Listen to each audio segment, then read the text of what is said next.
Morning, everybody. How you doing? Welcome back to the Spurs Talk Show. It's Sunday stroll for Bugsy and I. Hope you are all keeping yourselves out of trouble. It's a fairly non-eventful morning in the world of Tottenham Hotspur. Lots of news out regarding Everton's 10-point deduction due to FFP, financial impropriety. Lots of commentary regarding, well, if that's the precedent been set, then what does it mean for teams like Manchester City, who face 115 charges over an extended period of time?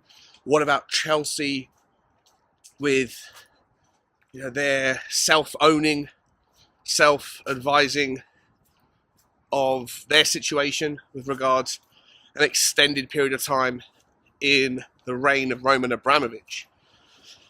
And of course, we don't know what's going to happen. But, these are, you hope,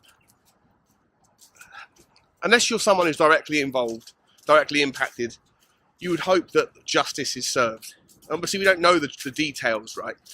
But if Everton have been fined or sanctioned 10 points for not deliberate misuse of FFP, but obviously just miscalculations, and have been hit 10 points, and they now sit rock bottom of the Premier League table, and are also in the process of potentially being sued by 3 or 4 of the clubs that faced or had relegation thrust upon them in the years where their financial impropriety stemmed from, then allegedly they could be sued for up to £300 million and face further points deductions as well if found guilty of, in those particular sort of civil liabilities, civil sort of lawsuits.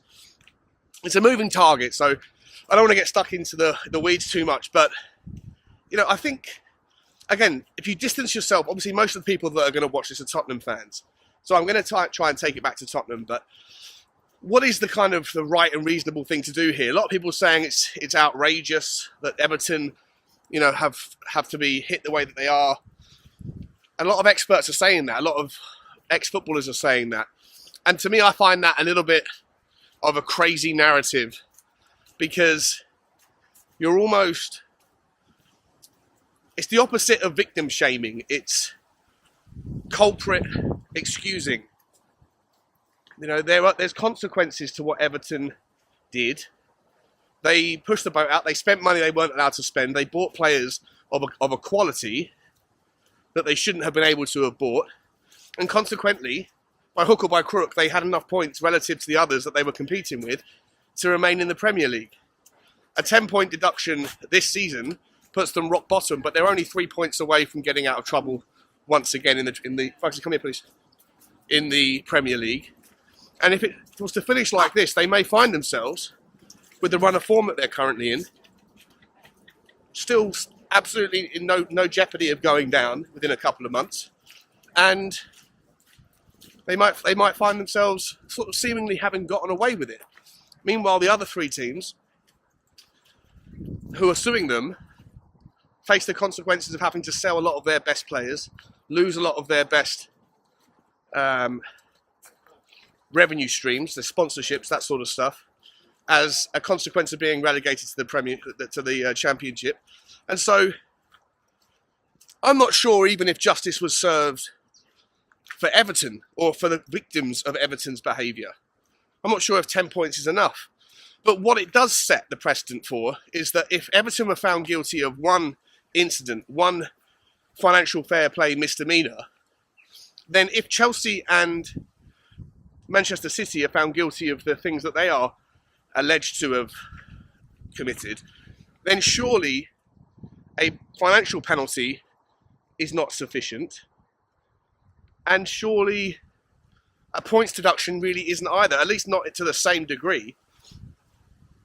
And you have to think outside the box a little bit when you're thinking about, like, with Chelsea, well, it wasn't Todd Boehly, it was Abramovich, and they've come forward and shone light on it themselves, hoping that, that they've calculated in their head that a financial penalty for the wrongdoings of the previous owner will suffice. I'm not sure it will anymore. And to be entirely honest, you have to also bake in the realities of the benefits that Todd Boehly et al. Are still finding to this day as a consequence of the alleged cheating, if proven, has afforded them. Chelsea's reign under Abramovich was the most successful in a short period of time of any team in the Premier League, I believe. And if they were doing that and achieving their successes through bending the rules, breaking the rules, hiding transactions, bestowing gifts upon people that have influence to try and sign the players and the managers that you wanted that led to the success that you achieved, then you now have a club that has a brand value that is significantly higher, and the benefits of will continue to linger and continue to drip feed and yield dividends for years to come as a consequence of the deeds, the misgivings, the inaccuracies of financial accounting of a yesteryear, a very successful yesteryear. Are players now signing for Chelsea because of the recent relative successes of a time when Chelsea were cheating? Do they have a significant slice of their current revenue stream created ultimately by a fan base that has been harvested because of the success of a prior generation that started and finished around, surrounded by cheating? If all those things are true, then a slap on the wrist with financial penalties is not enough. A points deduction, I don't think, is enough. I think you have to strip them of all the titles, and I think you have to send them to the Championship to set a precedent. And this is the same for Manchester City. Again, 115 charges, far too many to go through in the space of a short video, but all surrounding the mismanagement or the appropriation of funds so that you could essentially have less expenses on your books, therefore affording you the ability to buy players that you wouldn't otherwise have been able to have done if you had allocated your costs accordingly. And on top of that, having money inserted into the club via sponsorships from third parties that are not at all third party. They are all directly related, directly owned by the family that owns Manchester City. Again, difficult to prove, but if proven, the consequences have to be harsh, because the two most successful football clubs in the Daniel Levy era have been Chelsea and Manchester City. And if both of those clubs have only achieved the successes that they have by breaking the rules, when they already have a leg up on everybody else because of the money that their owners had anyway, then they need to be dealt with accordingly, in my opinion. Again, stripping of titles and relegation seems reasonable. And I'm not saying this as someone that's jealous of their success or wants them to be stripped to help Tottenham out. I'm not coming at this from a Tottenham perspective yet. I will bring it back to Tottenham. But I think that if Everton have been hit the way that they've been hit, and there was no intentional, deliberate misuse, it was just miscalculations of finances and obviously embedding incorrect values on players that they thought they could get the correct valuations for in their minds that they ultimately couldn't. Sorry, I'm sort of really bunged up. To me, guys, the next part of that story, if you do strip them of their titles, the next part of the conversation has to go to, should you give the titles to the teams that finish second in the league or runners-up? If so, the likes of Manchester United, the likes of Arsenal, the likes of Liverpool will all have their trophy cabinet boosted. And again, I'm not saying this from a perspective that suits Tottenham, because ultimately it's irrelevant, but the answer should be no. If you look at Lance Armstrong in the cycling Tour de France era, when it was proven that he was doping and he admitted it, he was stripped of all of his titles, and they didn't give the titles to the second place teams, the second place riders or the third place riders, etc. They just basically said there were no winners that particular season. And I think the same thing should be embedded for any eventuality that results in Manchester City and Chelsea having their titles stripped from them. It shouldn't go to the second place team, the runners-up. And the reasons why are twofold for me. One, in 30 years' time, 40 years' time, if you just strip Manchester City and Chelsea of all of their titles and you replace them with the team that came second, in either the Cups or in the league, then there'll be no asterisks. It will just be the titles handed to the team that came second. Whereas in reality, I think the benefit of being exposed as a cheat would be forever to be remembered as one. And in so doing, if you look back in the annals of history and you see that from the years 2012 to 2018, in these particular seasons, there was no winner of the Carabao Cup, there was no winner of the Premier League, there was no winner of the FA Cup, whatever the circumstances might be, then future generations will ask why. And the story will have to be told, it was because Manchester City won it, but they were cheating. Chelsea won it, but they were cheating. Whereas if it's just replaced with Manchester United and Arsenal and Liverpool, no one's going to ask the question, and over time people will forget what happened.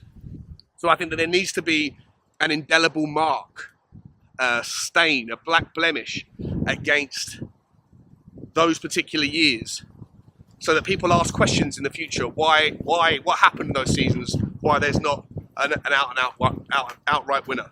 And that's not enough of a reason itself. The other reason why I think it's important is this isn't just to punish the likes of Liverpool and Manchester United and Arsenal, but I don't believe that they would necessarily be the outright winners if Manchester City and Chelsea hadn't cheated.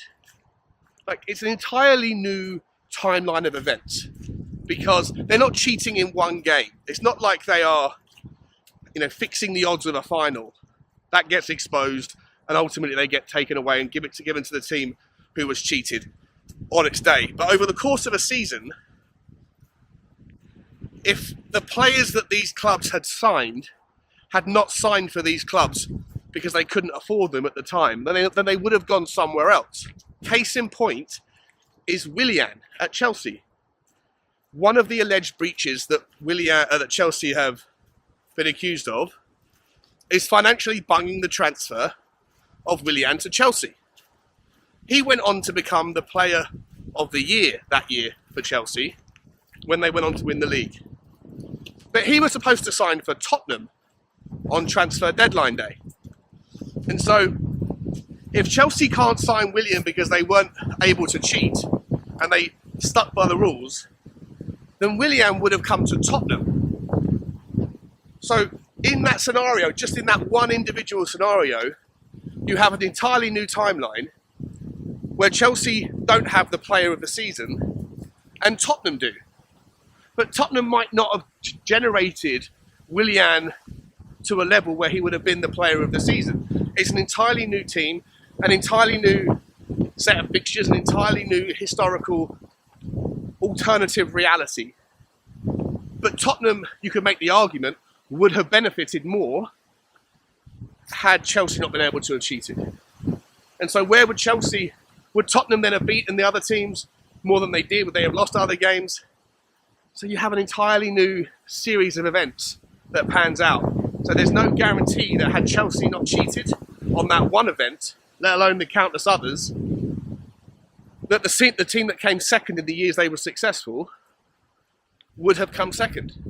And so for me, you can't just make the assumption that if the team that won cheated, the team that came second should get the trophy. I just don't think it makes logical sense. But I do think that when these teams have their day in court, if they're found guilty, then these teams need to be appropriately punished.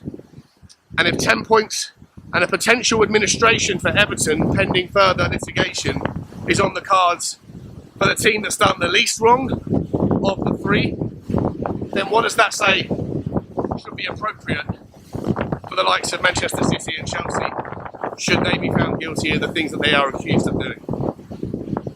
We shall see. What I would say, guys, is that there's absolutely no chance in my mind that Tottenham Hotspur, even under a fine audit, would come up against certain allegations. I just got the impression that Daniel Levy, when it comes to this stuff, is so vocal about the need for stringent laws to be imposed, implemented, and punishments to be espoused, that he wouldn't be quite as chirpy about that stuff if he thought Tottenham were also on the chopping block should there be an audit into our activities. Let me know your thoughts. Like, subscribe and comment, and as always, bye bye.